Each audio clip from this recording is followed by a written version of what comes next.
and you mentioned precautions, right? So even on the technology side, we see our charities planning around those precautions, right? So things like, okay, how do we space out groups, right? How can we keep groups together, place only two groups per table, have an open seat in the middle, right? So that, yes, there is some social distancing. Again, go with outdoor, and then again send out waivers in advance, maybe do some checks right before people enter, make sure they're comfortable, right? And do everything you can in your power to make sure that you're creating a safe environment, right? for Whether your you're indoors or outdoors. And I'll talk about outdoors events or moving outdoors in just a second. The other totally. thing, Needy, that's interesting there is that I get asked a lot is, are people Mm. requiring people to wear masks? Are people requiring people to be vaccinated? And are people requiring, vaccinated or tested or masks?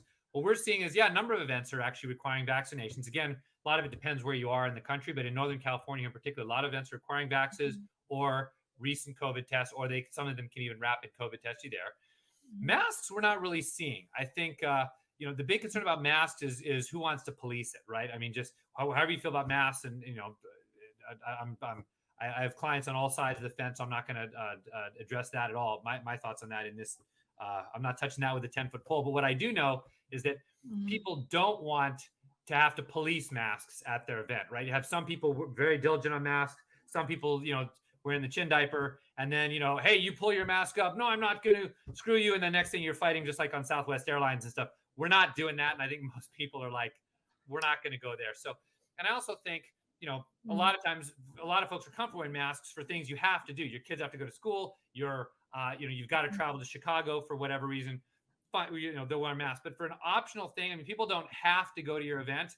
And so I think I think the mask thing doesn't sound like fun for a lot of people. So while a lot of people are wearing masks at events, we're definitely seeing that. I can't think of a client who's requiring masks at their event. Not that you couldn't do it, but I'm not seeing that. And I get that question a lot. No, totally. One Okay. more point to make there too. Yes. All these precautions, so all the ones, the distancing, the vax checks, the recent checks, the all the things that you can do. What we're seeing is that these precautions don't seem to be a deterrent, but in fact, they seem to make the majority of potential donors feel more comfortable. We've had a lot of clients who say, hey, we're going to advertise, hey, we're looking out for your safety. Everybody is going to be vaxxed. Everybody's going to be whatever. So again, depending on your audience, you might get a lot of people attending your event because you're advertising the fact that you're taking precautions, you're taking this seriously, and you're going to be careful. Oh, definitely. And then there's the other part where some of them are moving outside as well, right? When possible. We're seeing that a lot, and that would be my first choice, frankly, for a lot of our indoor clients, saying, what should we do, particularly in NoCal, where the weather's nice and where a lot of folks are not comfortable going back to indoor events yet. If you have an outside option, move it outside. Again, I can't stress this enough, and virtual is a great option for a lot of folks.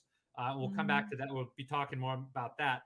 But in-person events especially are just doing spectacularly well. I'm telling my clients, anything you can do to stay indoors, you're just going to reap the tremendous benefits of people's generosity, and people just can't even believe how wealthy they are right now, and they're being so generous. So, moving outdoors, we've done the overwhelming majority of our in-person events over the last 4 months have been outdoors, and it's beautiful. The weather's good. Even the weather's still probably good enough, especially if you have heat trees, even into mid-November.